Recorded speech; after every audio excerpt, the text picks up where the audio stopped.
샬롬, 이동춘 목사입니다. 오늘도 여러분의 삶이 주님의 평안으로 가득하시길 기원하며 하나님의 말씀을 나누겠습니다. 오늘 주시는 말씀은 마태복음 6장 12절의 말씀입니다. 우리가 우리에게 죄 지은 자를 사하여 준 것 같이 우리 죄를 사하여 주시옵고. 아멘.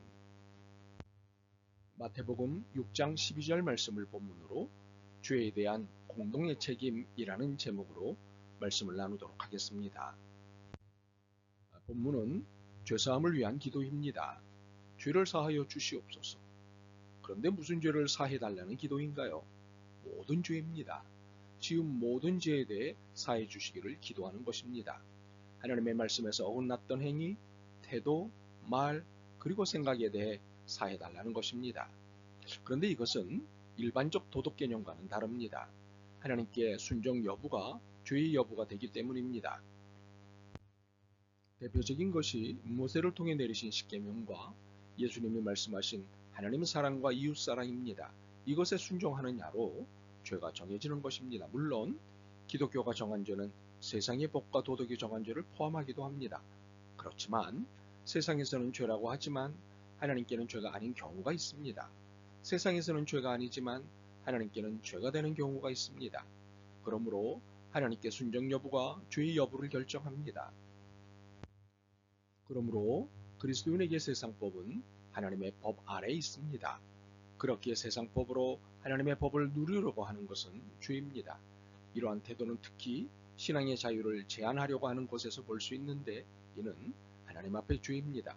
이를 놓치지 않는 것이 신앙이고 이 신앙 때문에 만날 수 있는 일이 박해요, 순교입니다. 그렇다고 하나님의 법으로 세상법을 무시하고 누르려고 하는 것도 바른 태도가 아닙니다. 상대를 누르거나 억압하는 것은 기본적으로 불이이기 때문입니다. 그렇다고 타협을 말하는 것은 아닙니다. 기본 예의를 말하는 것입니다. 상대에 대한 인격적 존중이 기독교의 기본 입장이기 때문입니다. 그렇기에 기독교의 입장에서 억압과 학대는 어떤 경우라도 옳지 않습니다. 강제된 평화를 위한 전쟁도 마찬가지입니다. 이런 입장으로 오늘 본문을 다시 읽겠습니다. 우리가 우리에게 죄 지은 자를 사하여 준 것 같이 우리 죄를 사하여 주시옵고. 이 기도는 중요한 조건이 있습니다. 우리에게 죄 지은 자를 사하여 준 것 같이입니다. 우리에게 죄 지은 자를 사해 준 것이 우리의 죄 사해 달라는 것이 기도의 중요 조건입니다. 물론 우리에게는 사함의 권한이 있지 않습니다.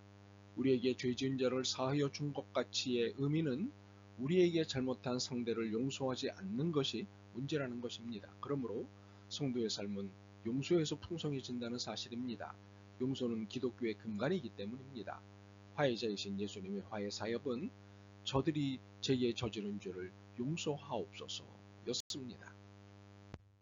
그렇습니다. 용서가 화해이고 사랑입니다. 용서는 기독교의 뿌리이자 중심입니다. 그러므로 용서 없는 기독교는 상상할 수 없습니다. 아니, 상상해서도 안 됩니다.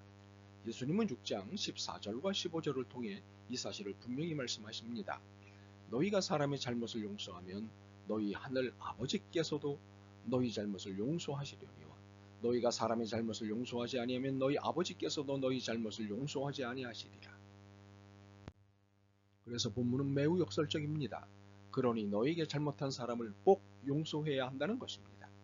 그렇지 않다면 용서받을 수 없다는 것입니다. 이는 내가 용서받을 수 있는 조건이 내게 잘못한 사람을 용서해야 한다는 것이 전제 조건이기 때문입니다. 그래서 오늘 본문은 죄사함을 위한 기도이기에 앞서 용서의 명령입니다. 용서하지 않으면 그 어떤 기도도 용납하지 않으시겠다는 단호함이십니다. 그런데 용서하는 것만이 아니라 용서받아야 하는 것도 용서의 명령입니다. 마태복음 5장 23절과 24절입니다. 그러므로 예물을 제단에 드리려다가 거기서 내 형제에게 원망 들을 만한 일이 생각나거든 예물을 제단 앞에 두고 먼저 가서 형제와 화목하고 그 위에 와서 예물을 드리라. 용서하지 않으면 그 어떤 기도도 응답하지 않으시겠다는 것이 주님의 의지이시듯 용서받지 않는 것도 예물을 받지 않으시겠다는 주님의 의지이십니다. 용서받지 않고는 예배를 받지 않으시겠다는 것입니다. 그러므로 용서는 일용할 양식만큼이나 절실하고 중요한 것입니다. 매일 밥 먹듯 매일 용서하고 용서받아야 합니다.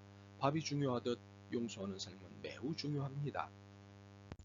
참으로 용서할 때 그리고 용서받을 때 우리의 삶은 더 이상 죄와 상처에 의해 결정되지 않게 됩니다. 죄와 악의 지배를 받도록 하기 위해 용서를 못하게 하는 거대한 세력으로부터 벗어나게 됩니다.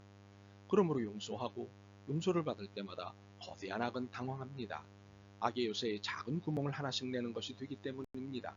참으로 용서가 능력이고 권세입니다.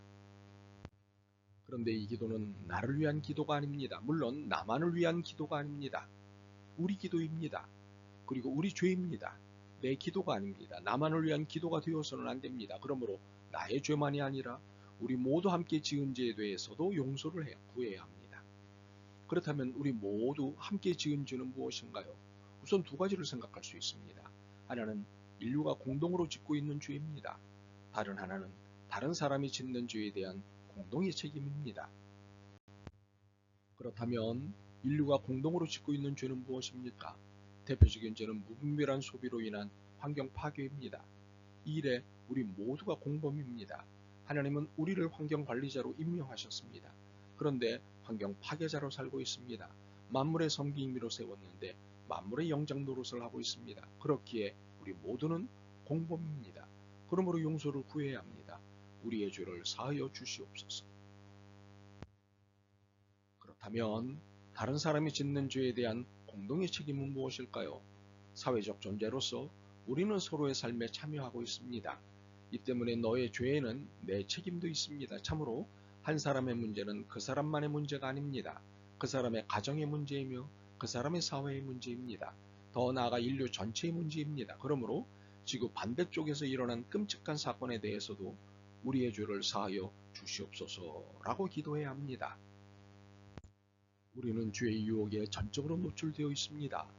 어디를 가나 죄 지을 일들이 널려 있습니다. 무슨 일이든 죄 지을 상황이 다분합니다. 참으로 이런 환경에서 죄 짓는 일은 순간입니다. 그러므로 우리의 죄를 사하여 주시옵소서의 기도는 매 순간 절실할 수밖에 없습니다. 누구도 이 기도를 드리지 않고는 영혼과 삶이 견딜 수 없습니다. 그런데 용서를 위한 기도는 용서하는 삶에서 주님의 자비를 만납니다. 그렇게 용서하지 않고 용서를 구하는 기도는 100만 번을 드려도 헛수고일 뿐입니다. 그러니 용서하십시오. 또 용서하십시오. 3~4번이 아닙니다. 70번씩 7번까지 용서하십시오. 이는 죽을 힘을 다해 용서해야 한다는 의미입니다. 이렇게 한 후 주님께 용서를 구하십시오. 하늘의 놀라운 은총을 만날 것입니다. 영혼을 진노로던 죄에서 벗어나 행복한 삶이 될 것입니다. 그리고 모든 것이 사랑스럽게 보일 것입니다. 그러므로 용서하십시오. 기도드리십시오. 우리의 죄를 사하여 주시옵소서. 아멘. 주님, 용서하고 용서받으며 살겠습니다. 결코 용서를 미루지 않겠습니다. 나의 죄뿐만 아니라 우리 죄를 위한 용서 행위를 하겠습니다. 도와주옵소서. 예수 그리스도의 이름으로 기도드립니다. 아멘. 오늘도 여러분의 믿음과 삶을 응원합니다. 사랑합니다.